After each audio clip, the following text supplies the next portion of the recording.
Okay. And you're all set. All right, perfect. Thank you so much. All right, thank you guys. Thank you, everybody. I'm so sorry about the little technical issue there in the beginning. Welcome to I'm Growing Up, transition from early intervention to preschool and or kindergarten services. We are really thankful to have all of you here this evening during your time off work, at home with your family, is it dinner time, and spending this time with us to learn a little bit more about these different transitions and some resources and tools you can use to help with these. Okay, so who's talking to you today? My name is Christy Moore, and I'm the Early Intervention Project Coordinator, and I'm a mom of 2 kiddos, including a child that has gone through the early intervention system and then transitioned over to preschool services and made that jump to kindergarten. And then Sue, you want to go ahead and introduce yourself? Sure. I'm Sue Cotterman. I am the Director for the Office of Early Education for Durham Public Schools. So I do all things pre-K. Perfect. Thank you. Okay, so today's objective. So we hope that by the end of this webinar that you guys will be able to prepare for early childhood transitions, demonstrate just a basic knowledge of the IEP process. We're not going to get into too much, dirt with that, but we are going to share some resources on how you can learn more. And we're going to identify people and organizations that you can reach out to for help. And hopefully you'll be able to locate and utilize resources to aid in this transition process. I also want to do a special thank you to Danielle Adams with DSNAC. And we are just really appreciative for her to set up this webinar today for you guys and just to provide this platform and this opportunity for us to share our information. And Danielle, do you want to go ahead and talk a little bit about the Durham Special Needs Advisory Council?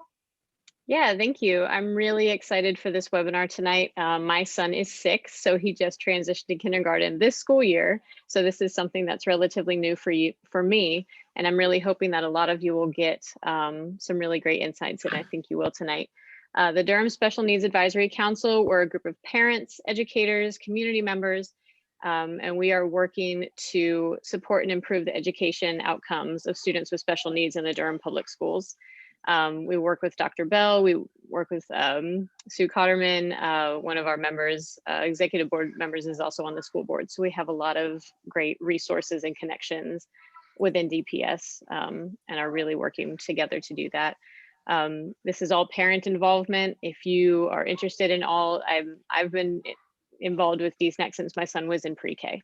So it's not too early to be involved and to start connecting with other parents and working towards just ways that we can improve things for our kids, which really overall improve things for all the students in DPS. You can be added to our email list.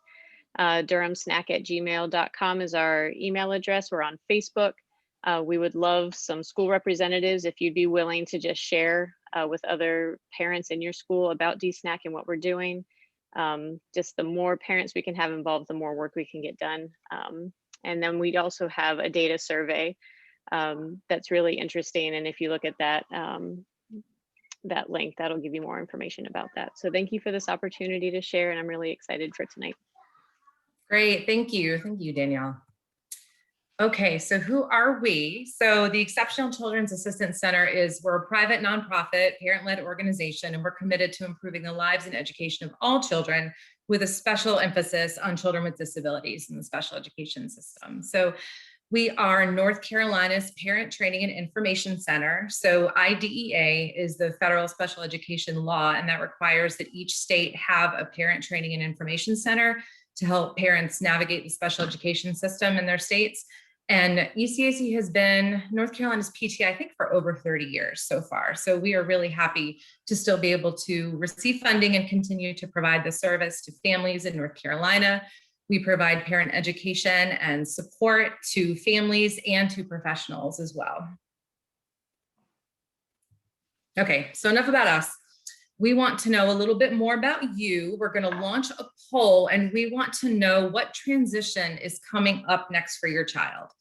So is it early intervention to preschool? Is it preschool to kindergarten? Or are you a professional here? That's also a choice to learn more about supporting families. Let's see. Wow, okay.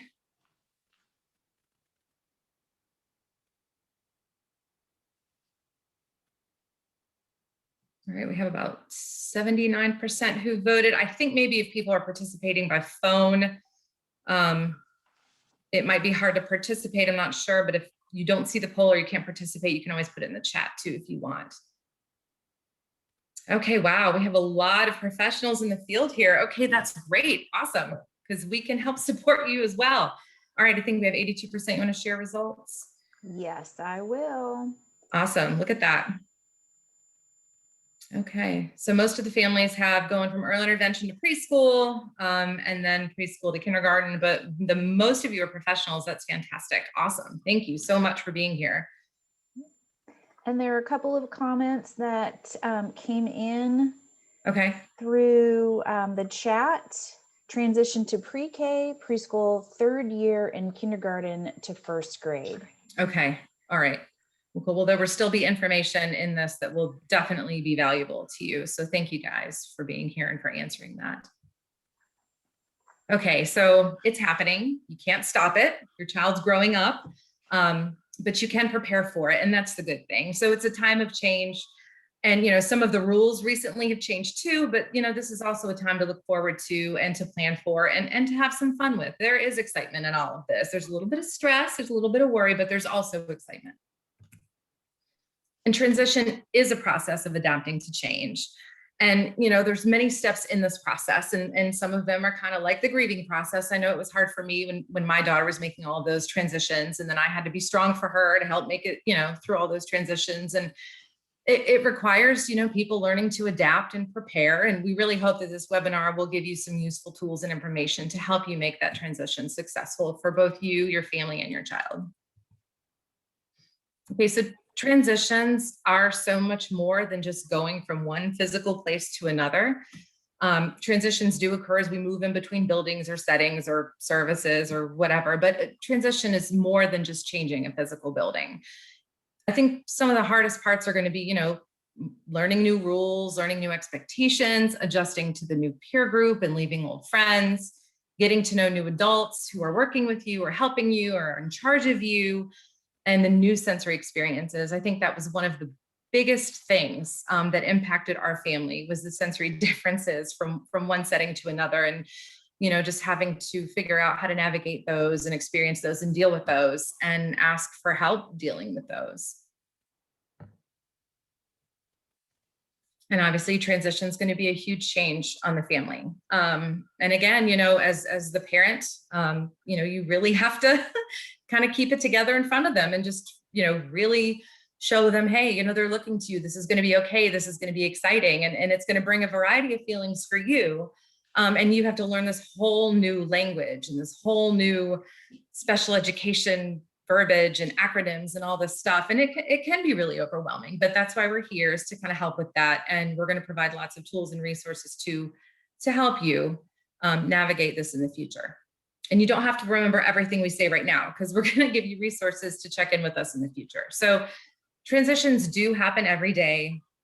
Some are big, some are small, and it's really helpful to kind of normalize transitions and the feelings that come along with them. With each one, it's okay to be scared. It's okay to be happy. It's okay to be nervous. Those are all normal to feel that way. And again, in this presentation, we will cover what to expect with early childhood transitions, some questions to ask, who can help you, and resources to help your family successfully navigate all of these transitions.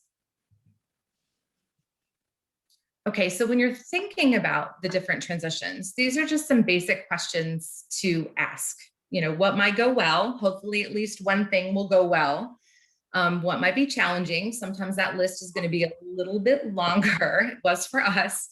What can you do ahead of time to make the transition easier, and which supports or services might help? So a lot of times with families, like, you might not necessarily know, well, you don't know what you don't know. What can you do ahead of time to make the transition easier? You know, what supports or services are there? And that's why it's so important to come together and to talk about these things, because both the families and the school staff or the preschool staff all have such important information to make this transition smooth for each child. So that's why all of these communication and all these meetings that we talk about are so important and so important to attend.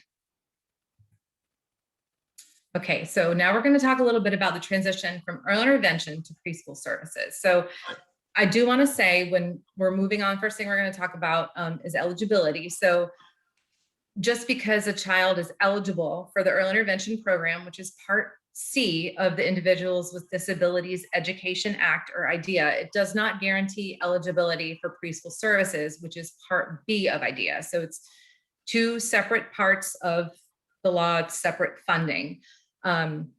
So existing data will be reviewed or new evaluations will be done by the LEA or local education agency to determine the eligibility. So your child's disability, in order to be eligible for preschool services in an IEP, the disability must have an adverse effect on educational performance and require specially designed instruction. So just because your child has a clinical diagnosis of autism per se, it does not automatically guarantee that your child will be eligible for special education services. So just because you have a disability doesn't necessarily mean that you need specially designed instruction. Sometimes they don't have anything. Sometimes they have a 504, but it's not automatic.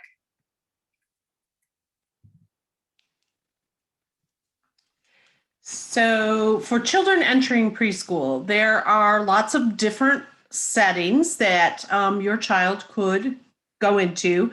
So special education instruction and support services are provided in lots of different ways. Of course, sometimes they're provided in your home.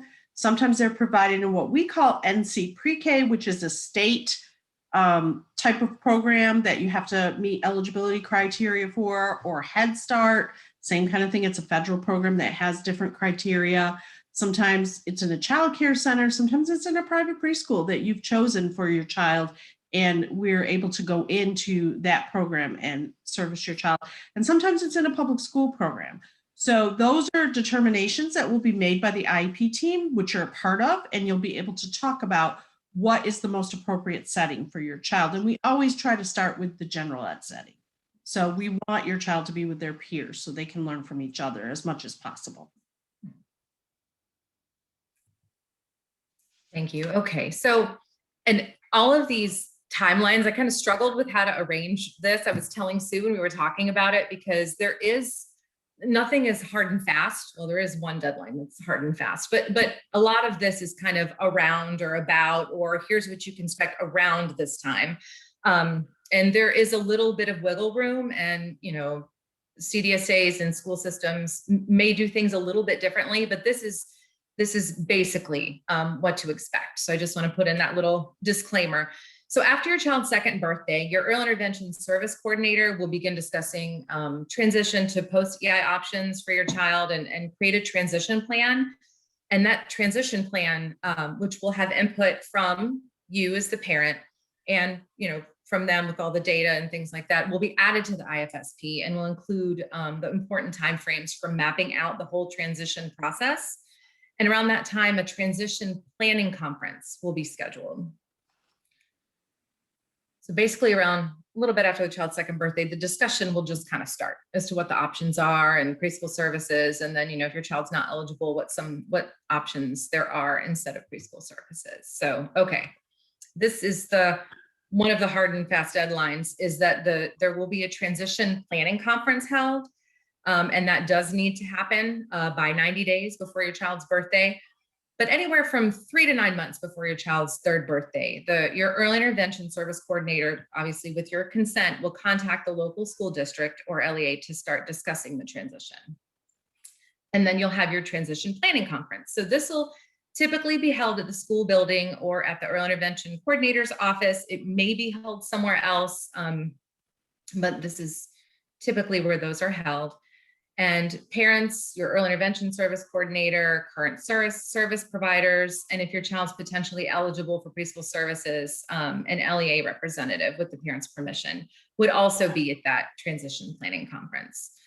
And there, what will happen is you will review current assessments and data, the IFSP outcomes, discuss the areas of need, and maybe additional evaluations, and you'll do a comparison of an IFSP and IEP and schedule the LEA referral meeting, which we will get to next.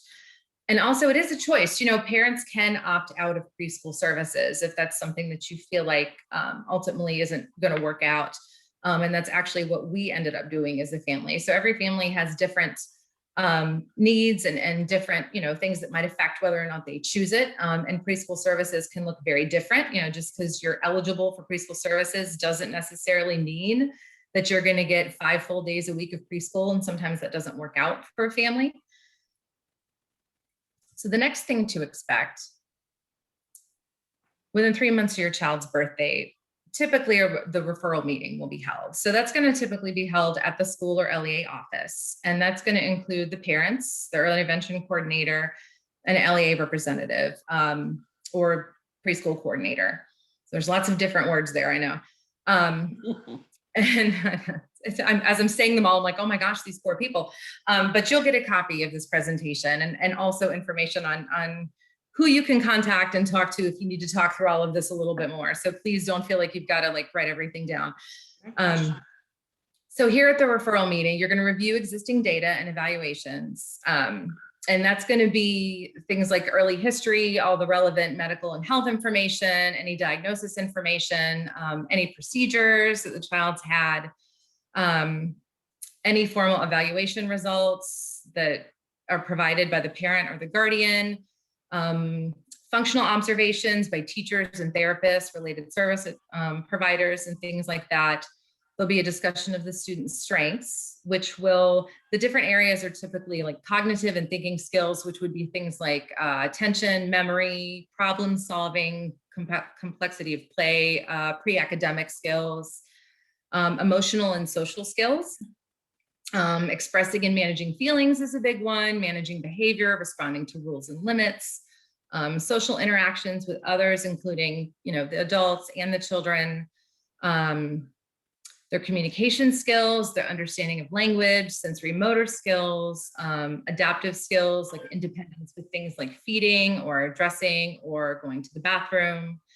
And then there'll be a discussion around areas of suspected need or disabilities, or basically the reasons that you're there for the referral in the first place. And then parents will, if it's determined there'll be an evaluation, parents could sign evaluation consent forms at this meeting to kind of get that next step rolling. Christy. So, oh, I'm sorry, go ahead. There was a question that came in the chat. They wanted to know what is an LEA, which I addressed, but I just wanted to let you know in case you wanted to go broader with that. Yeah, so it's a local education agency. And I know there's going to be lots of acronyms, and I'm really sorry for that. We spelled them out on a previous slide, but it is so hard to remember what they all mean. So basically when you see LEA, local education agency, it's school system representative. And that terminology, the reason why we use it is because that's the terminology that's used in all the paperwork and documentation and conversations and things like that. So that's what that stands for. Thank you. Thank you, Terry. Yeah, please stop me if something is said and you don't know what it is. I don't want people to feel lost. So Sue, did you want to say anything else about that referral meeting? No, just that, you'll get a lot of open-ended questions like, how does your child play? How does your child interact with other children? Those kinds of things. And we're asking because we want, your child best. We want to get that information from you so that we can look at is this what we would typically see in a 3-year-old or a 2-year, 5-month-old child? Because sometimes parents will come in and they're very concerned about something, but it's really age appropriate for that child. So we're going to ask you lots of questions. It does sometimes get a little overwhelming because we're asking you so many questions, but know that we're doing that so that we can get the information that we need in order to move forward for your child. Mm-hmm. Thank you. Yeah, and at the conclusion of a referral meeting, basically one of 3 things, will be decided. Either that no evaluation will need to be conducted based on the review of existing data, and then the referral to special education ends if they don't think that they will be eligible, or eligibility for special education is being determined by existing data and existing evaluation, or that they need to conduct an initial evaluation because eligibility can't necessarily be determined by review of existing data. So oftentimes there's additional information that needs to be collected anyway. But after that, they can you can sign the consent forms and get the evaluation process underway.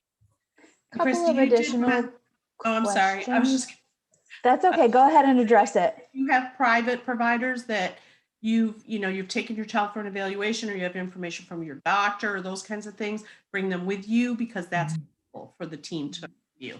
Mhm. And I think that speaks to one of the questions that was in here. Rebecca asked, are there resources parents should consider before the referral meeting to be prepared for the open-ended questions? Yeah, I mean, I would just say if you have information that you feel like is important to share, if you've had any private evaluations, if your doctor has, mentioned some concerns and done some evaluations. I know sometimes doctors will do screenings for autism, those kinds of things. Bring that information with you if you can. That's very helpful.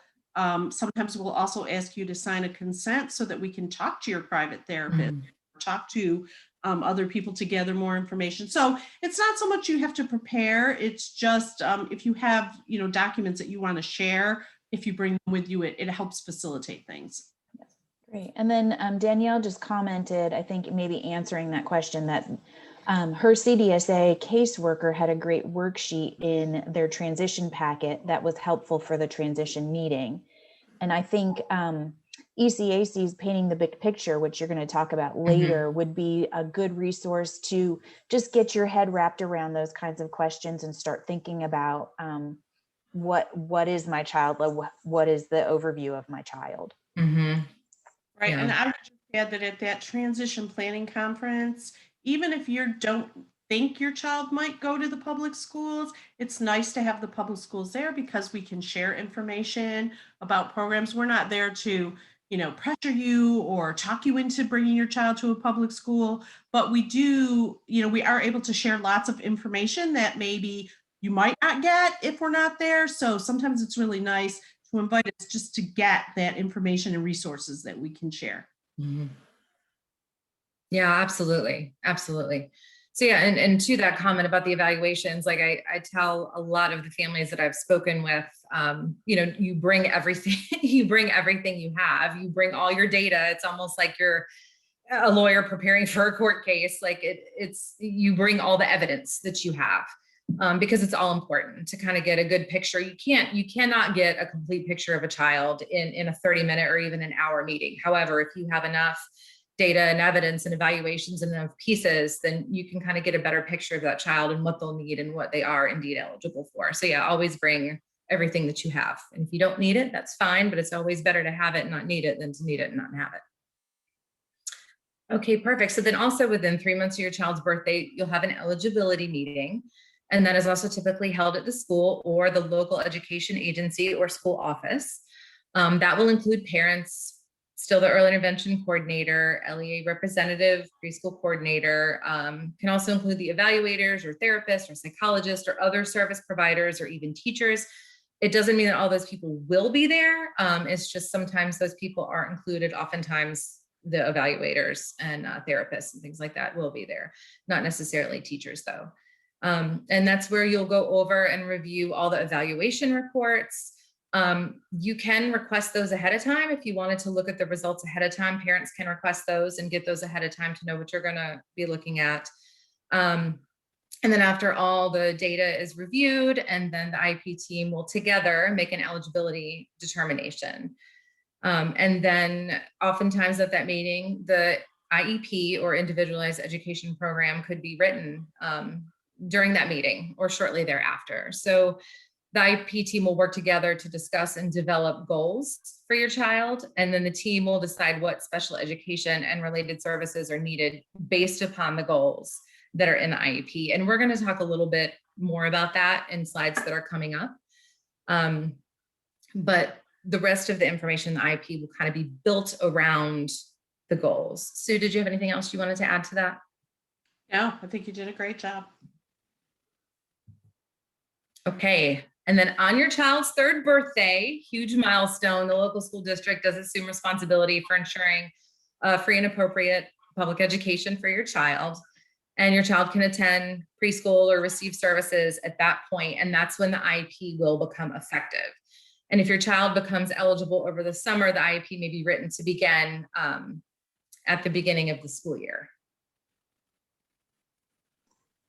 Couple of additional questions that just popped into the chat. Someone said that they took their son's speech therapist to the previous meeting with them, the one that was on the other slide. And then someone said, can you take someone to attend an eligibility meeting with you to help you feel, I guess, maybe more comfortable? It says if you feel uncomfortable with the IEP process.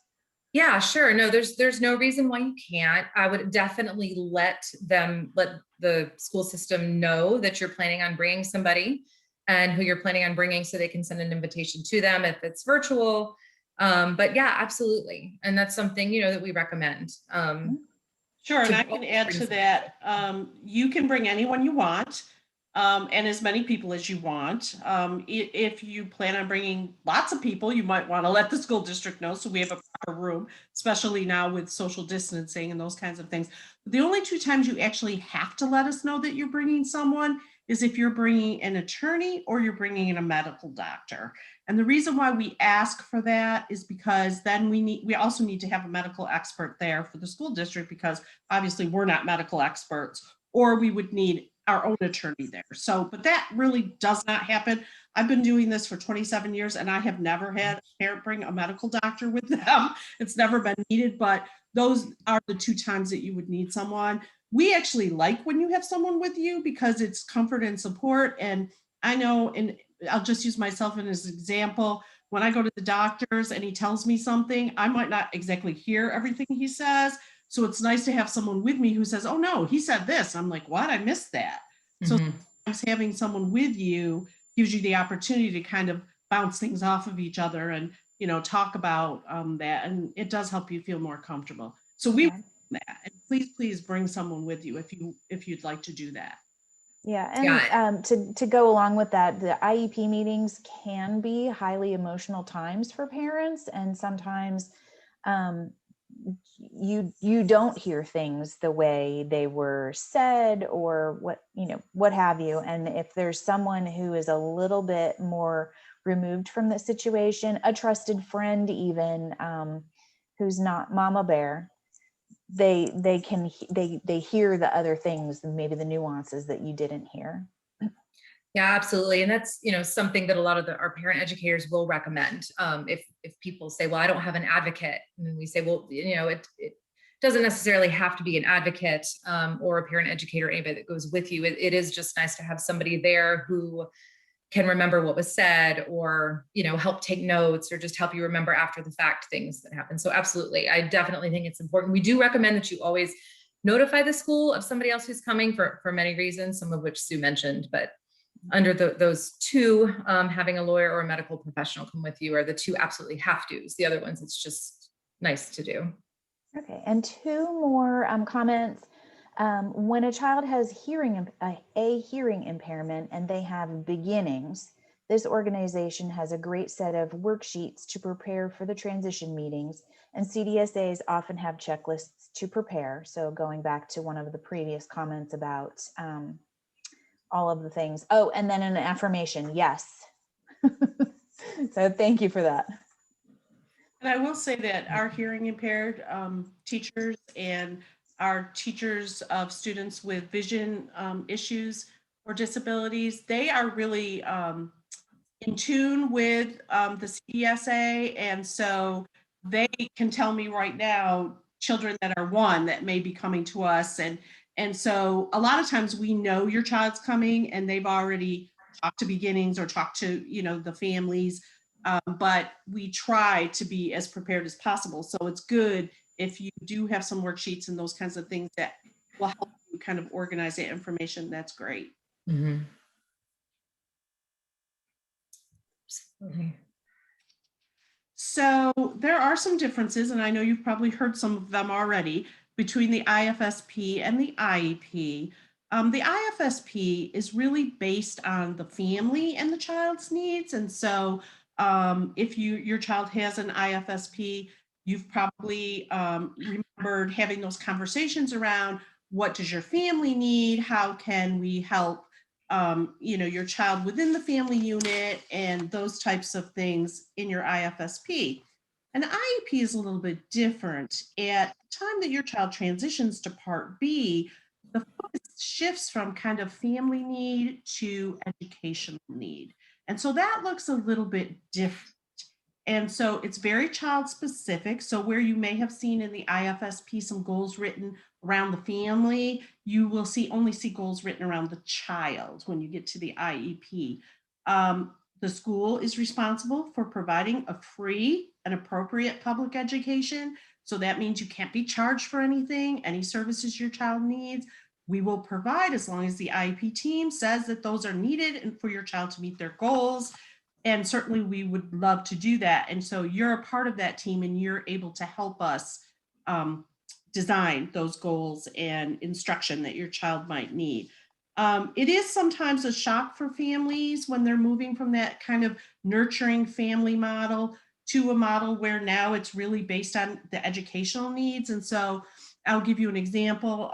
We may have a family who says, trying to think of a really good example, that it may be something, their child may have some need around sleeping at night. And so we may say, well, it's not impacting his education right now. We're not seeing that in the school setting. We don't have any data to support that. And so we may make some suggestions and give you some resources and maybe refer you to the social worker or those kinds of things, but it may not be something that we can design instruction to help with. So that may not be something that we cover in the IEP. And sometimes that's surprising for parents because, again, the IFSP was really more family driven. So it is kind of a little culture shock sometimes, but we are really focused around your child's education because we want your child to be ready when they enter kindergarten. And so that becomes the focus of the IEP. And the only other thing that I just kind of wanted to mention is with the IFSP, sometimes you can look at particular services that you like, or if you're not liking a particular service provider, you can ask for a change, those kinds of things. With an IEP, it really is kind of a package deal. And the reason for that is because if your child is in need of specially designed instruction, then any related services your child gets, such as speech or occupational therapy or physical therapy, those are actually there to help with the instruction, the special education instruction. So you're not able to come in and say, well, I really don't want all the other stuff. I just want occupational therapy. It's really an all or nothing. This is the offer. And the reason why it's shaped that way is because the IEP is built to ensure that your child meets their goals. And without the entire service delivery package, so to speak, your child would not meet their goals. And so that sometimes is a little surprising for families too, because they're not able to, say, well, I really didn't like the speech therapist, so give me another one. If that is a speech therapist that works at that school, then we'll work with you to help you be more comfortable with her, or, look at what is going on and help problem solve that. But it's a little less kind of like choosing what you want and more of this is what the IEP team that you're a part of has determined is appropriate for your child. So it's a little bit different. Okay, so we're going to go over just kind of some real basic information of the IEP process. So I do want to say, before I start talking about this, that ECAC does offer a webinar presentation called IEP Road Trip that is a much deeper dive into the IEP process and all of the forms and all of the sections and how you fill out all the sections. And that's something I'll talk a little bit more about later because we are offering that pretty soon. But the basics of the IEP process is the first part, which we already talked about a little bit, is the referral, where parents or school staff can make an official referral requesting that the child be evaluated for special education.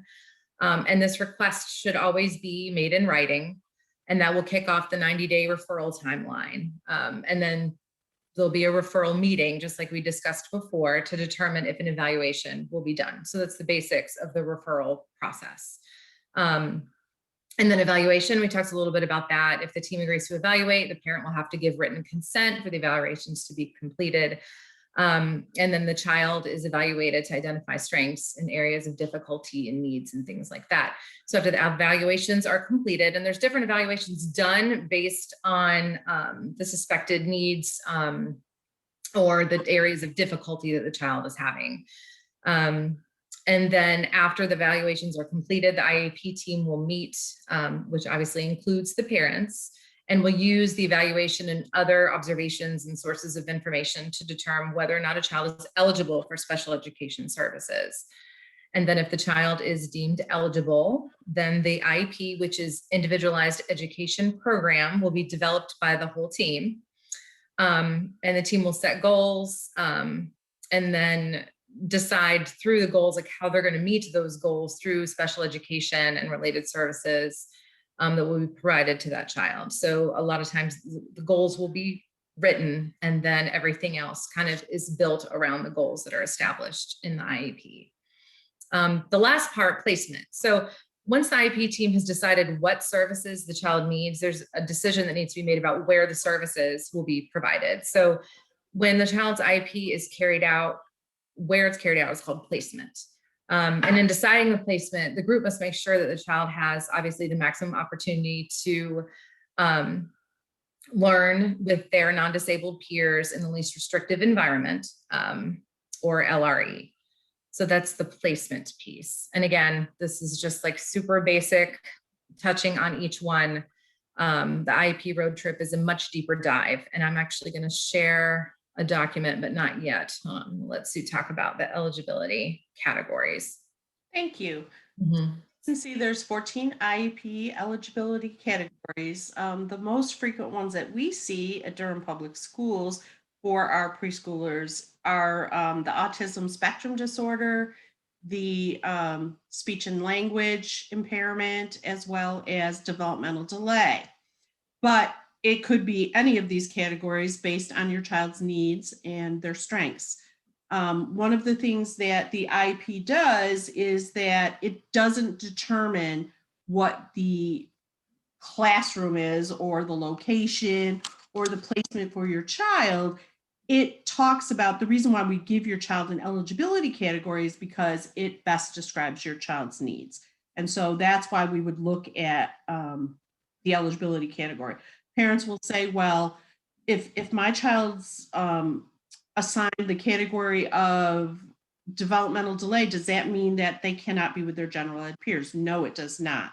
The label doesn't determine the services. Your child's goals determine the services. But we do have to, by law, look at what is the category that best describes your child. And so we would be doing that with the evaluations and at the IEP table when we're talking about eligibility. Yeah, so there is, and there'll be a primary eligibility category. And sometimes when children are older, there'll be a secondary area of eligibility. And like Sue said, you know, the child's disability or the category of disability does not determine, you know, the type of special education or supports the child gets. So labels don't drive services, needs do. So each IEP should be developed to meet the individual needs regardless of the eligibility category. So don't get too hung up on eligibility category. It doesn't necessarily mean your child can or can't get something. If they need it, then, and it's determined that they need it, then they'll receive the support and service. And just a quick question. Sorry, go ahead. Oh, sure. I was just going to say, and eligibility categories can change as your child grows and gains skill. And sometimes we have children who are eligible in more than one category. And then again, we would look at the one that best describes your child's needs at that particular time. So, you know, it does not drive the instruction. Okay, you just answered both of the questions that came in, so we're good. She's good. Great job. Okay. So again, don't be afraid. This is, again, just going to go over the different sections of the IEP form. And I'm just going to briefly touch on them. And I'm also going to share a resource with you, which I think is coming up in a couple of slides that I'm going to send out in the follow-up email that really breaks down these different sections. And then it has like instructions for how they can be filled out and then suggestions for filling those out. So The first thing is going to be the student profile. So this is the area where the parent will share any concerns and the vision for their student and strengths and things like that. So this is really where the parents have an opportunity to talk about their child and their concerns. And oftentimes, not always, but often, the school will reach out to you ahead of time and kind of ask you these ahead of time. So you can think about how you want to answer them. And then ECAC has a tool that you can use to kind of fill this stuff out ahead of time so you can bring it to the meeting if you don't get a chance to email them ahead of time. Because, you know, it's hard. People say, well, what's your vision for your child? And you're like, I don't know. I hope they're happy. And then you get home and you're like, man, I really could have done better than that for the vision for my child. But, you know, it can be hard to kind of answer these huge questions on the spot. Okay, so the second section is the present levels of academic and functional performance, which is also just referred to as present levels often. And that's going to include all the academic and functional performance, behaviors, social emotional development, and just other pertinent information. So your child's educational needs are not limited to academics, because functional performance is also considered. And the functional skills, which executive functioning skills, I'm just a huge proponent of those, and just making sure that those are supported with children. They're those skills that are necessary to engage in routine activities, and including things like social communication, organization, ability to focus, impulse control, personal care skills, adaptability, all of those things are considered in the present levels of performance. Consideration of special factors, those are going to be things like behavior, communication needs, assistive technology needs, whether or not the child has hearing loss or is blind, uses Braille. The secondary transition section, we're not going to talk about much because that really only applies to children that are age 14 and up. So that just is preparing them for transition out of high school into adulthood. The measurable annual goals. Okay, so the IEP is pretty much built around the goals. So any area that requires specially designed instruction will need an annual goal. Goals can be academic, they can be functional, and they should also be designed to meet the student's unique needs. Goals should always be clearly defined, and they should be measurable so you can document progress. So goals will include the different sections are in the little section where the goals are, it's observable skill and behavior. So what the child will do or will be able to do. The criteria for mastery. So how do we know that they are making progress when they hit what point? What we're looking for, what's our goal? And then the method for measuring the progress. How are we going to document that? And it can look very different depending on the goal. And then there's an area to indicate whether or not assistive technology will be needed. So again, like we mentioned before, service time and related services really will be determined around the goals and the needs of the goals. Let's see, and then the next one, least restrictive environment. So like we mentioned before, to the maximum extent appropriate, children with disabilities are to be educated with their non-disabled peers. And children with disabilities can be removed from regular education or being with their non-disabled peers only when the nature and severity of the disability of the child is such that education in a regular class environment with the use of supplementary aids and services just cannot be achieved satisfactorily. So sometimes it can't, oftentimes it can, and sometimes that can change. The IEP meeting is not the be all end all. And I know sometimes it can create a lot of anxiety around IEP meeting time, and people feel very pressured to go ahead and get everything right in that meeting the first time. And sometimes that doesn't happen. And with any of these parts of the IEP, you know, if it doesn't work, you can call another meeting. Things can change. It's not something that has to stay in place just the way it's written for the whole year. Do we have another?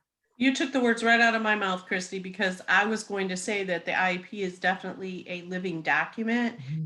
And, you know, when we write a goal, First of all, you can't put, if you have a child that has lots of areas of need, you can't put every single goal on the one IEP because it would be way too much to accomplish in 1 year. And you have to have sometimes those foundational pieces before you can move on to more of, the higher level skills. And so sometimes we think it's going to take your child 6 months to get to one goal, and they get it like that. And so we can certainly always come back to the table and revise those goals if we need to do that. And sometimes it's the other way. Sometimes it's taking a little bit longer. We want to add some extra steps. And so parents can always come back to the table to look at those goals. But know that, just because you don't have a goal for one particular thing on this IEP, that doesn't mean that won't be addressed in the future. Right. Also, some of those things, if your child's in a classroom, are inherent, like washing your hands. Every child in that class is working on washing their hands. And so that goal might not show up on the IEP, but they are working on that.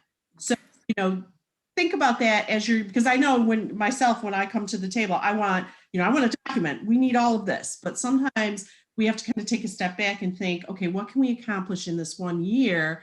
Let's get that first and lay that foundation and then move on. Absolutely. Yeah, that's so important too. And sometimes families see, oh my gosh, they have all of these areas that they need to work on, but think about, the child and how overwhelming it could be for them to have all that pressure if they have, 8 goals, that would be a lot in an IEP. Terry, did we have another question? I see the chat box flashing. Yeah, it's lighting up. So let's see. I'll start with in reverse order, the first one that we received, I guess. She said, I don't know if you can address this now, but I know the timelines right now are really backed up for the transition process. I think due to COVID and the evaluations not happening in person last year and some of this year. Is there anything parents should be doing or can do? Well, good news is that we are pretty much caught up with the kids that we were kind of holding on to. Our teams have figured out how to do it virtually, as well as they are doing some face-to-face depending on need. And we'll be doing more face-to-face as we start to get vaccinated and roll these things out. But, if you have called and you've gotten that date for your referral, then you don't have to do anything. You're good to go. You can always call and check up if you're wondering what's happening. I know that sometimes it takes our child find coordinator a couple days to get back to you on the phone. So if you've left a message, don't panic. She's going to get back to you as soon as she can. But we're doing a pretty good job. And we are a 24/7 operation. So we do also evaluate all summer. So hopefully also helps us keep that ball rolling, because kids turn 3 every day during the school year. So, and during the summer, they still turn 3. So we work really hard to keep that ball rolling. And COVID did put a crimp in the process, but I think we've got it worked out and we are rolling now. Suzanne, as a follow-up to that, because you're in the Durham schools, Correct. I believe we do have people from outside of Durham. Do you know of if this is the case for your colleagues across the state? They're all in very different places, depending on the community, depending on their school district, depending on how much staff they have available. And then there's always that pesky little COVID that may shut things down for 2 weeks or that kind of thing. So I think they're all in very different places. And if you have a question about that, I would contact that child find coordinator or preschool coordinator in your school district and just ask, how are you doing? I mean, I talk with my colleagues once a month and they are working as hard as possible to get every child evaluated as soon as possible. We know that we're going to miss some timelines this year, but we also know that the children need services. And so we're as quickly as we can. I'm speaking as a global preschool person, but I would definitely contact them and ask them, if there's an estimate of when it might, you might be able to get your evaluation. Thank you. And I'll just, okay. Oh, sorry. Go I just ahead. wanted to say one more thing to that. And I was just thinking about in terms of my own daughter who's home doing virtual learning, and she has an IEP and she has autism. And parents really, we've been home with them. We've been spending a lot of time with the kids. And I think that we have very valuable data and observations that we have made in doing school from home or activities from home or things from home, and spending a whole lot more time with them, and documenting all of that. You could take pictures, you could take videos, you can keep a log of things that you have observed, because that's data and observations as well. And Christy, I will say that our IEP teams have said in some ways virtual has been better, because the child's in their natural environment. You're not bringing them into a building with 6 strangers in a room. And, a lot of times it takes kids a while to warm up, and, and so some things we probably will keep, at some point, because we found that they actually work better than face-to-face in some instances. And some kids are really medically fragile and their parents just aren't comfortable bringing them in. So I foresee in the future some of the things that we've learned that are wonderful we'll keep, and other things that aren't, we'll go back to the way we used to do it. But I think we've learned a lot. Mm-hmm. For sure. Terry, did you have something else? Yeah, there are a couple of others in here. Cheryl asked about push-in services versus pullouts, and I believe that Wendy Vavrsek, if I'm saying her name correctly, has answered that. Okay. But if she'd like to unmute herself and address it. Yeah, that'd be nice. Wendy, you want to do that? Hi, everybody. I'm Sue. I'm on the K-5. I'm the elementary EC director for Durham Public Schools. So Sue and I work closely with her pre-K kiddos coming to kindergarten in our transition. So as far as, and I want to let Sue speak to the pre-K classroom itself, but once we hit the kindergarten level, we definitely have a whole range of services, push-in to pull out to the continuum. And the IEP team, the responsibility of the IEP team is always the least restrictive environment.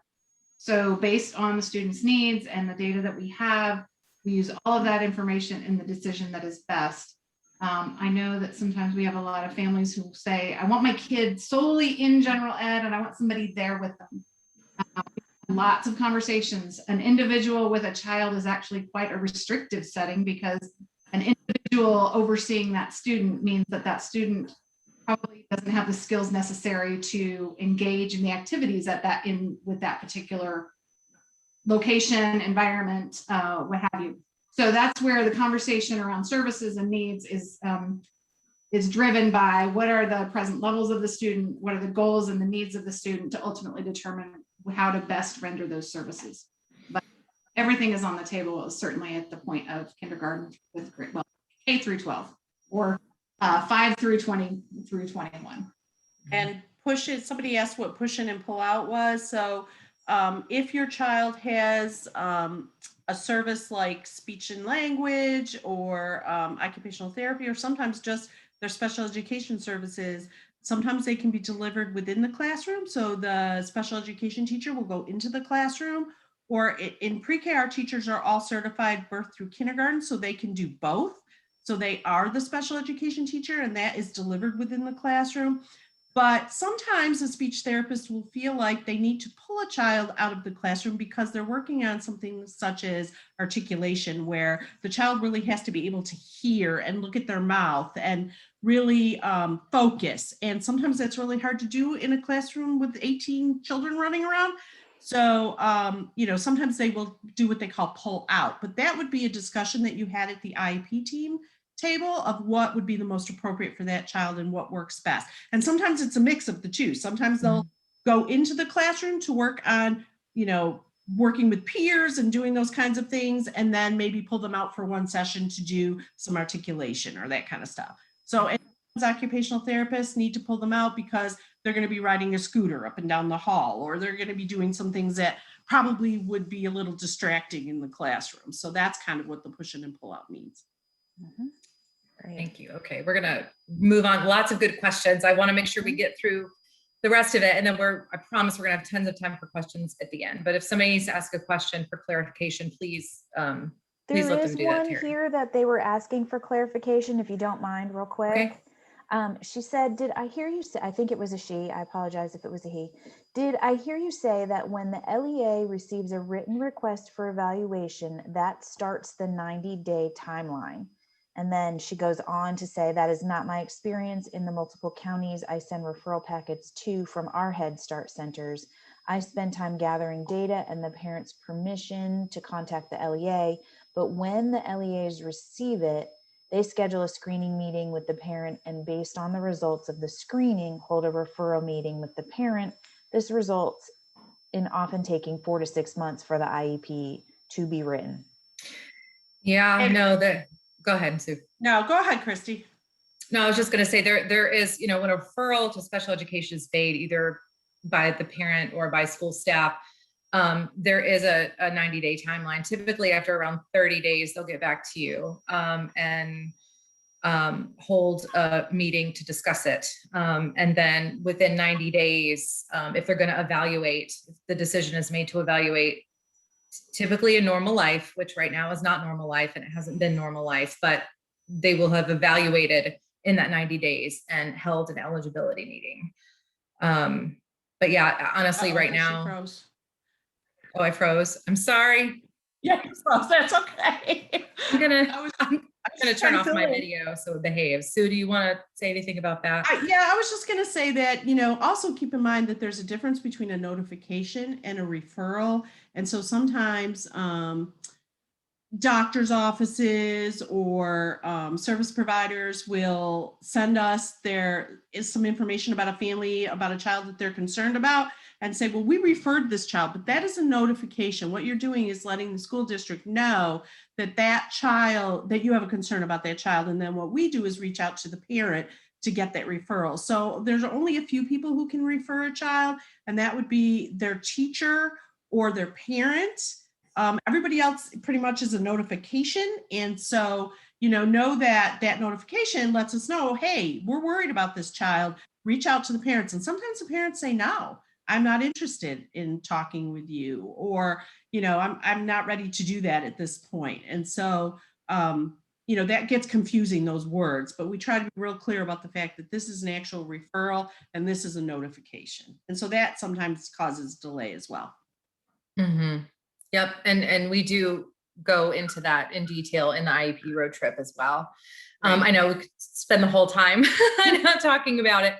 But real quick, because I want to make sure we get through the rest of it and have plenty of time for questions, more questions at the end. So again, continuing with the different sections on the IEP, there's a section for supplemental aid services, accommodations, and modifications. Section for district-wide state testing, what accommodations would be held or would be put on the IEP for those. Progress reports. So IEP progress reports will come out on the report card schedule unless the IEP team determines that more frequent progress reports are needed. Extended school year. So children who meet certain eligibility criteria or at risk of significant learning loss over long breaks may be eligible for extended school year. This summer is going to be a little different and a little interesting, but in normal life, there are, my daughter's never been eligible for extended school year. There's times where I thought maybe she should, but it really needs to be like a pretty significant learning loss over long breaks for them to be eligible. Again, talk much more about that in IEP Road Trip. And then the IEP team participants. So the required members are parent or guardian. The student, if they're over 14, must be invited. The LEA or local education agency representative, a special education teacher, general education teacher, and somebody who can interpret the results of any evaluations that were done. So this is what I'm going to send to you guys in the follow-up email. This is our IEP roadmap. This is only 2 pages of it. It's longer. Trust me, it's longer. And this is a handout that we give out during our IEP Road Trip presentation. So this just has the different areas of the IEP broken down with some notes on, how to fill them out and then suggestions and things like that. I'm going to definitely include it in the follow-up email. I do want to share while I'm thinking about it is that we do have an IEP road trip coming up on May 10th at 6 p.m. And I will also tell you a little bit more about how to find out more about that, how to register for it, and how to find out about our other upcoming webinars. But this is, I would say IEP Road Trip is probably our most popular one, and we do provide it in English and in Spanish. Okay, so the exit from preschool, it occurs when the student is no longer eligible for an IEP or the student is eligible for kindergarten. So if a child turns 5 before the cutoff and is eligible or old enough to go to kindergarten, and the LEA has proposed an IEP and placement for the child in kindergarten, the LEA has met its obligation to provide a free and appropriate public education, or FAPE, by offering, that program and service that it believes to constitute FAPE for the child. So if the parent decides not to send the child to kindergarten when they're eligible, they reject that offer of FAPE. And if they don't enroll in kindergarten, the LEA would not be required to continue to provide services at that point. Sue, do you want to say anything else about that? No, the only thing I would add is that every year we get parents who ask us to keep a child back in preschool. They'd like their child to have an extra year, and we do not do that for lots of reasons. One, your child's old enough to go to kindergarten, and we can program for your child. So no matter what your child's needs are, we can program for that in kindergarten and give them a great experience. So you would be choosing to either get private services or not to access services at all. And there are funding limitations to that too. Mm-hmm.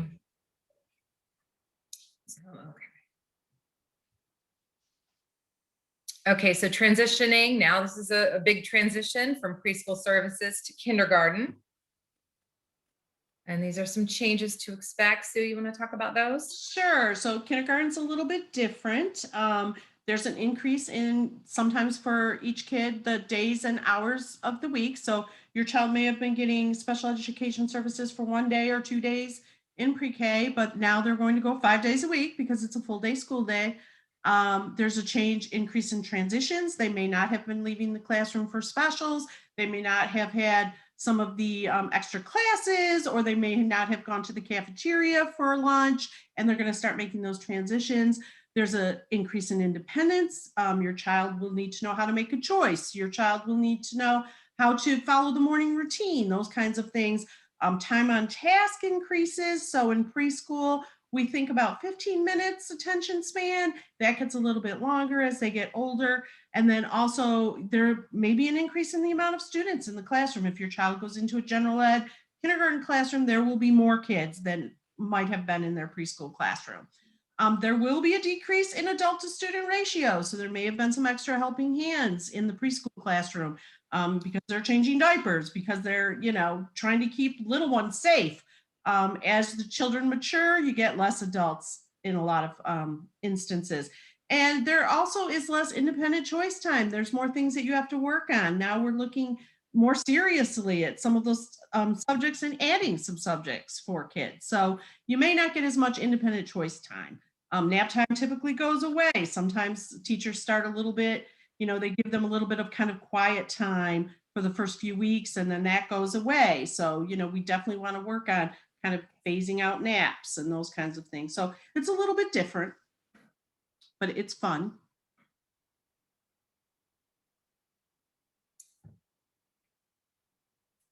And, if you're really interested in what your child's going to learn in kindergarten, this is a great resource, this reference guide. It talks about the North Carolina Standard Course of Study for kindergartners. And it's a lot, but if you really would like to know all those little pieces, certainly when you get this copy of the PowerPoint, you can click on the link and it will take you to the actual standards and show you what your child's going to be learning. It's a little bit different than what we learned in kindergarten. So it will be good reading.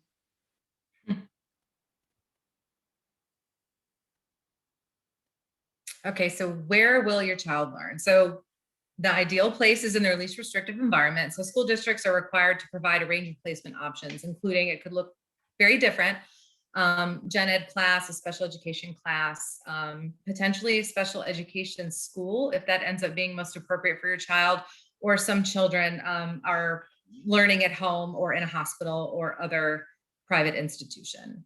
And though I would say probably the majority of children who have IEPs are, included in the gen ed class and have special education PullOut or PushIn services.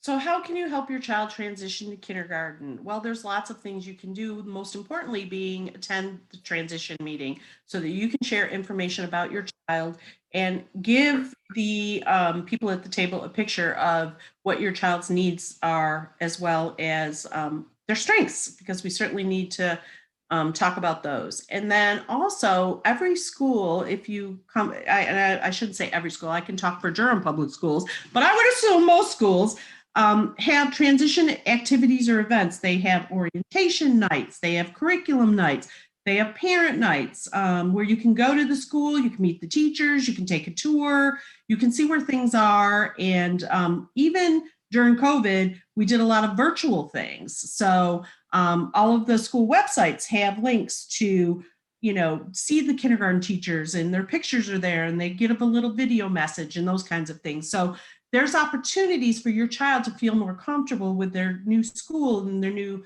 staff before you even get there. Read the information that has been shared about transition really carefully and make sure that you know exactly what you're expected to do, what you need to bring, those kinds of things. And then, ask to meet the kindergarten team. You certainly can do that. Again, a lot of times they have lots of programs or activities. We do something called Popsicles on the Playground, where you can bring your child to the playground. We hand out popsicles, all the kindergarten teachers are there, and you get to kind of interact and meet some of the kids that'll be going to your school. So lots of opportunities for that. If your child has something particular that you really feel like the teacher needs to know, for example, maybe your child is really afraid of thunder and lightning, that would be an important thing for the kindergarten teacher to know. And so if you have information that you'd like to share, put it down, on paper and give it to your child's teacher. Talk to the principal and say, I really have some information I'd like to share. You certainly can do that.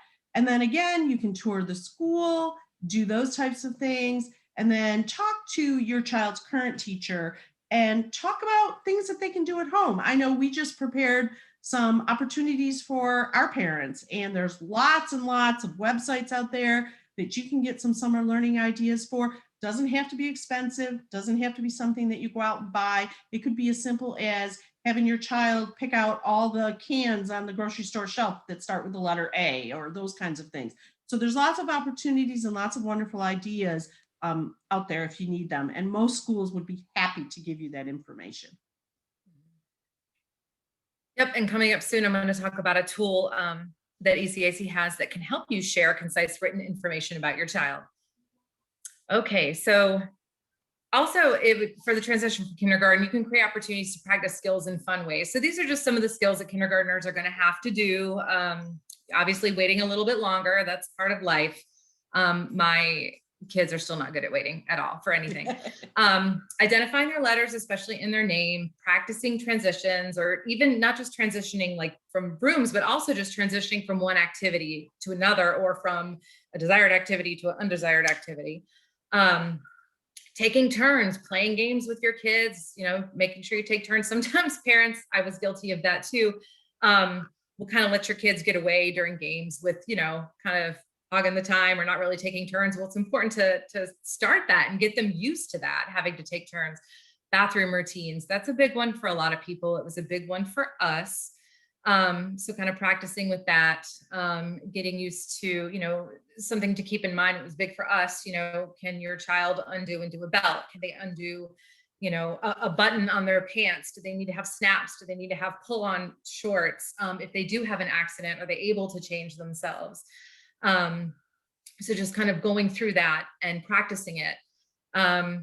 Talking about respecting personal space. I know that's one where, my younger daughter, she's a hugger. She wants to hug her teacher. She wants to hug her friends. And it's really cute when they're little, but as they get older, some people don't think it's that cute. So there really, it is important to have on a level that your child will understand a conversation, about maybe, especially now with COVID too. I guess they're not really allowing hugging much, but Just respecting other people's personal space. Not everybody wants a hug. Although, you know, my daughter was like, well, it's nice. Like, why wouldn't anybody not want my hug? I'm like, well, there's lots of people actually. Obviously reading to your child often, practicing unpacking and packing a backpack. You know, that's something that, my daughter had a lot of difficulty with, was putting everything in her backpack at the end of the day and zipping it up and then putting it on her back to go to dismissal. Practicing self-dressing. Can they put on a coat by themselves? Can a girl pull back her hair if she needs to, or a boy, if they have long hair? Again, tying shoes. We still buy shoes that don't tie, and she's 10 because that's just not something she's mastered. So I don't want her to go to school and tie shoes and then not be able to tie them. Practicing opening food and drink containers when they go to lunch. Are they going to be able to open containers or put a straw in a juice box? And there will be people, you know, there to help, but especially, you know, as they get older. And plus there's a lot of kids. So sometimes it takes a while for people who are helping to get around to everybody. And then a big one that I love to talk about is practicing asking for help. This is a big one. And one that my daughter had a lot of trouble with, because there were times in the class where I don't know if she was embarrassed to ask for help with physical things like opening something or tying a shoe, but also practicing asking for help when she didn't understand something. That was the biggest thing. She would sit there and the teacher would be teaching something and she would just sit there and stare and not start writing or working or whatever. And the teacher would say, "Are you okay?" And she would say, "Yes, I am okay," because she was okay. She just didn't understand. So she was really literal. So we really had to work on practicing asking for help and when you ask for help. This is a resource that I just wanted to share from the Department of Public Instruction, Office of Early Learning. This is something I can actually send in the follow-up email as well. It's the Let's Get Ready. It's the Family's Guide to Supporting Kindergarten Readiness. And I like it because it has the transition timelines. I like the I Can statements scale that helps families understand skills and strengths for each child, and just where they might need a little bit more practice before or even after they make that transition to kindergarten. Different support tips, some try this activities that you can do at home. And then there's a QR code on the back that links to some additional resources. So we will definitely share that with you in the follow-up email. Okay, so there's a lot going on here. There's a lot to consider. There's a lot to worry about, and there's a lot to be excited about. But the good news is that there are lots of people who can help you. So listed here are a few people, few folks that can help. One of the big helps for me, I don't know if anybody has a CMARC care coordinator. It used to be called CC4C. My care coordinator was the biggest help in making the transition from early intervention to preschool services, if you're eligible for that program. Obviously, teachers, you know, go up the chain of command. The teachers are on the front line. They're right there with your child every day. So, you know, definitely use them, talk to them. Figure out how they like to be communicated with, email, text message. You know, some people prefer different ways, but definitely reach out to the teachers. If your child has therapists or psychologists, sometimes there's guidance counselors or social workers that are available at the school. In my daughter's school, they have deans, and the deans are somebody that we can go to too. Sometimes the vice principals of the deans might be like a head of a special education department. And then always the principal. You can always reach out to the principal, you know, if you need help with something. Don't be afraid to reach out to them, but just make sure that if you are reaching out to the vice principal or the principal, that you, especially if it's about a concern, that you have gone up the chain and that you have started with the teachers and kind of gone up the chain and then gotten to the principal. Also, you know, reach out to your county special education director. You know, they're there to support you as well. But again, the same thing with the principal, like the special ed director shouldn't be your first point of contact if there's any kind of issue or concern. Again, you know, going up the chain. There's Office of Early Learning on the county and state level, and then us here at ECAC. This is what we do. And there's a flyer there with, hopefully you guys can read that. It looks very small on my end, but a lot of the services, I'm like, the services that we offer. And we'll go into a little bit more about some ECAC tools and resources. So painting the big picture is one of the tools, and I'll show a picture of it on the next slide, is one of the tools. It's probably my favorite one. that really just creates a space for parents and actually other people who are involved in the child's life to give some just concise, pertinent information to people who are going to be caring for the child or caring for the child next. Here's a picture of our student snapshot, which is also on our website. We have lots of IEP resources, the IEP Road Trip presentation that I've been talking about. I know the next one is coming up May 10th at 6 o'clock. We have an IEP checklist on our website. We also have forms like there's a sample accommodations and modifications. I know if you just type in our search bar sample accommodations, that will come up in your search under resources, which has some great stuff on it. Tool Time Tuesdays are brand new. I did want to highlight those. So that is something that we offer every other Tuesday at noon. And that is where one of the ECAC staff or a guest that's on with one of us highlights a tool, a resource, a material, something that would benefit families. And you can either sign up to get a Zoom link, a Zoom invitation, or you can watch it on our Facebook. It also goes on Facebook Live. I would recommend, though, after going through it personally, to sign up and get a Zoom link, because I've noticed that the people who are presenting can't see the comments on Facebook Live. So if you want to ask a question or something, it's good to have the Zoom link. Also on our website, we have fact sheets that just are the basics on IDEA, 504, things like that. All those acronyms you're going to hear a whole lot about. We have some really simple, easy to read fact sheets. YouTube, we have a YouTube channel. We have videos on dispute resolution and other topics. And then, of course, our webinars are one of our big resources, and you can find out all of our upcoming webinars on our website. We have on our calendar, we have all the upcoming webinars. We have a section where our webinars are archived. And then also, if you like our Facebook page, you'll get notifications and information about our upcoming webinars as well. So this document is the Painting the Big Picture document that I've been talking about, and it's broken down into different sections that are actually very similar to the beginning sections in the IEP. So you'll see there's a place to add your child's photo. There's a place where you can talk about your child's strengths and successes, because those are really important to add. I think sometimes as parents, and I'm guilty of it too, we can kind of get lost in everything that's wrong and kind of forget to add the stuff that's right. Areas for challenges, dreams and vision, and then other helpful information, and then tips of things that work. And they can be from tips from grandparents or, you know, a childcare worker or somebody who helps out with your child. And it's just a great tool to share information that can be used at the beginning of IEP meetings or with transition.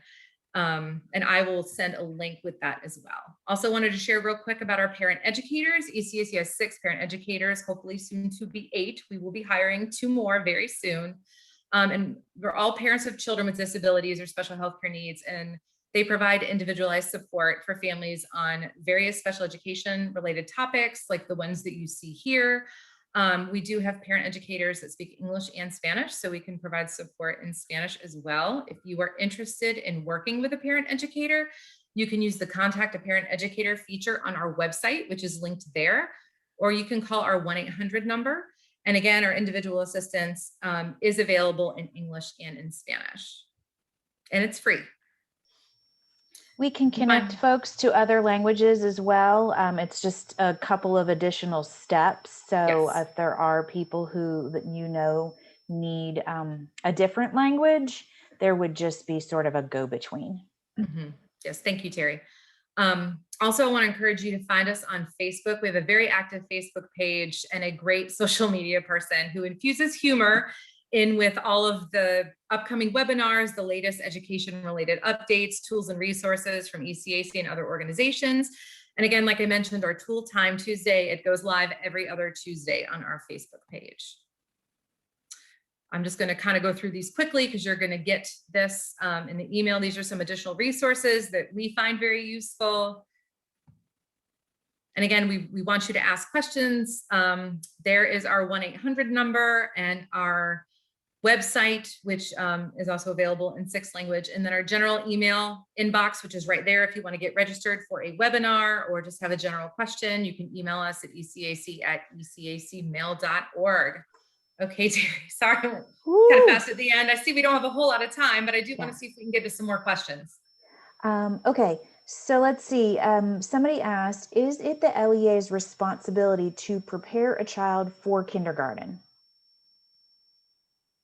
Depends on Well, if they're in a school classroom. If they are a child that's identified with a disability, or they are, in our case, we have general ed classrooms as well for pre-K. That is the focus. Our intention is to prepare them for kindergarten. There we go.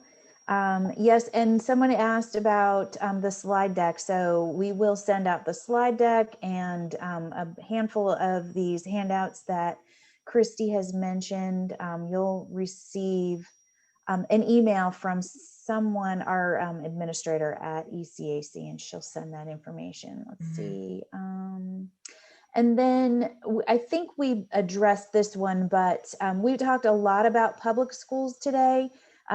There are charter schools and private schools as well, and how they handle these things is different, not different. Charter schools are held to the same standards that public schools are. Private schools are not.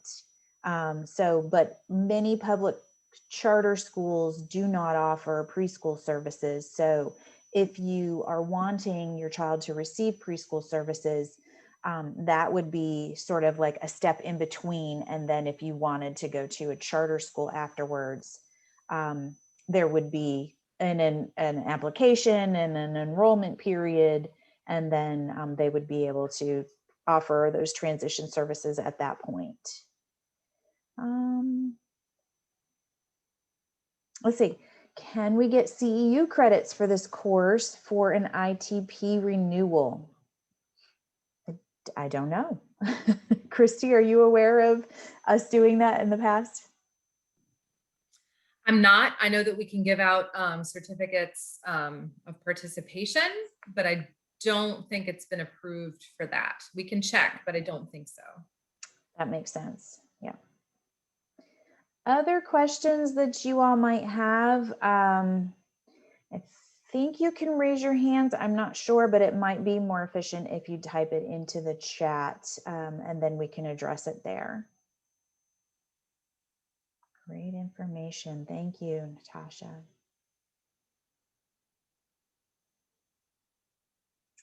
Okay, so we do have one more poll.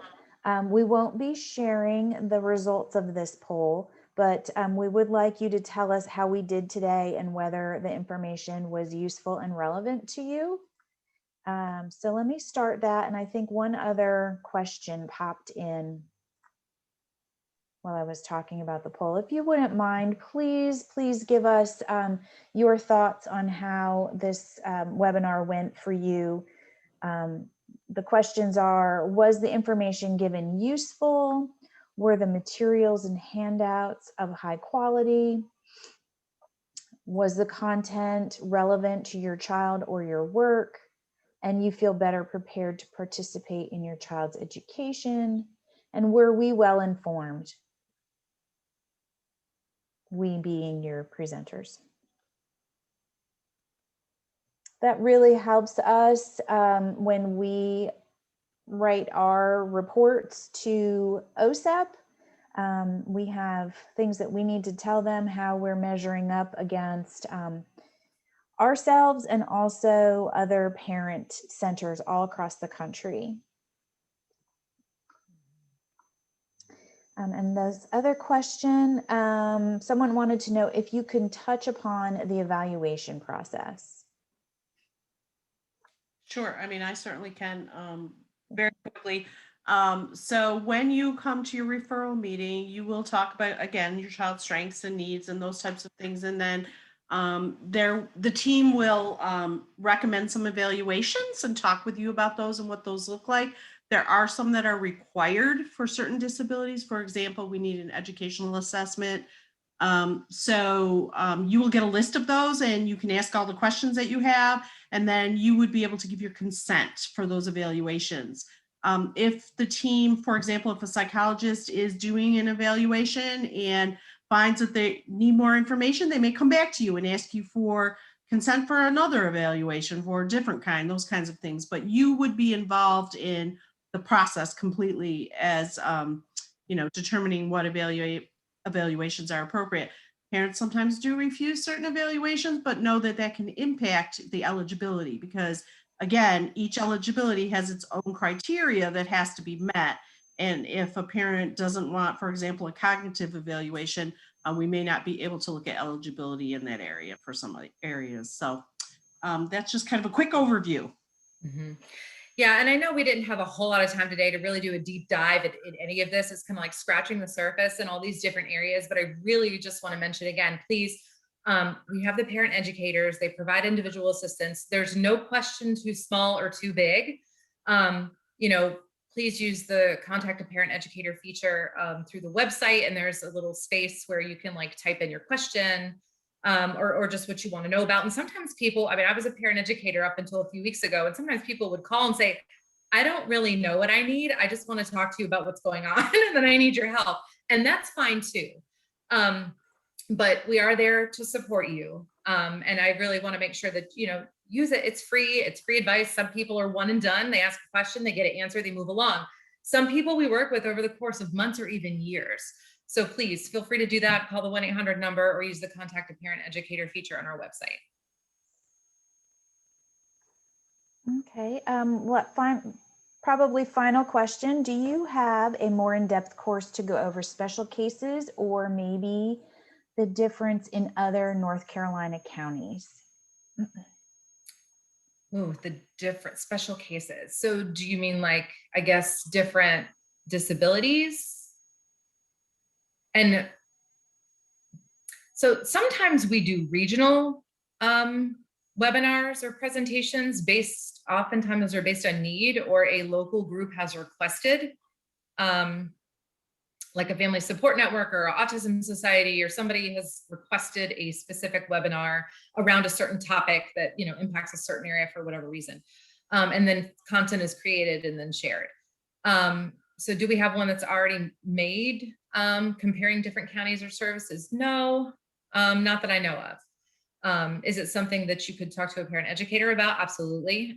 If you have a group that would like something presented on a certain topic, you absolutely can call the 1-800 number and talk to Tony and just say, I'm interested in a training on this topic, and we will make it happen. And we also, that's exactly what I was going to say, Wendy. You took the words right out of my mouth. There is a Parents' Right handbook that you can access online as well as that one when you come to the referral meeting, but that outlines IDEA, and all of North Carolina counties are held to the same standards. They may approach it a little bit differently, but they do have to abide by the same standards. So that Parents' Right handbook will give you some really good information about what you can expect and what your rights are as well. Something I want to go back to under additional resources, the second bullet down says Duke Children's Law Clinic, a parent's guide to special education in North Carolina. That is a super, I share this is probably the thing I share most often with families. It's very well written. It's easy to read, has lots of questions that are hyperlinked and keyword search and all this fun stuff that's really helpful. It basically kind of outlines the policy document, but in family-friendly language. So definitely go check that out. I can send it in the follow-up email, but you can also just search for it online. And it's great to just save and have on your computer. I think that covers all of the questions that we've received. If you think of something else that you'd like to ask, you can use that ecac@ecacmail.org email address, and you can specifically ask for Christy. I don't think she put her contact information in the presentation, and she'll get the question that you need to know more information about. And thank you to our presenters. Christy, if you'd like to give any final thoughts, and then we will end. Sure. No, thank you. I just really appreciate everybody's time. Again, I know, we couldn't take a super deep dive into any particular topic, but we are here to provide additional support, and I hope you find the follow-up information useful. Thank you so much. Thank you all. Thank you, Suzanne. Thank you, Wendy, for being here. Thank you, Danielle, for introducing us to DSNAC today and requesting this presentation. Yes, thank you all Thank you. so much. Appreciate your Thank you for partnership. having me. I'd love to talk about, my job. So anytime. Don't we all, right? Yeah. Thanks, everybody. Thank you. Thank you. Have a good night, everyone.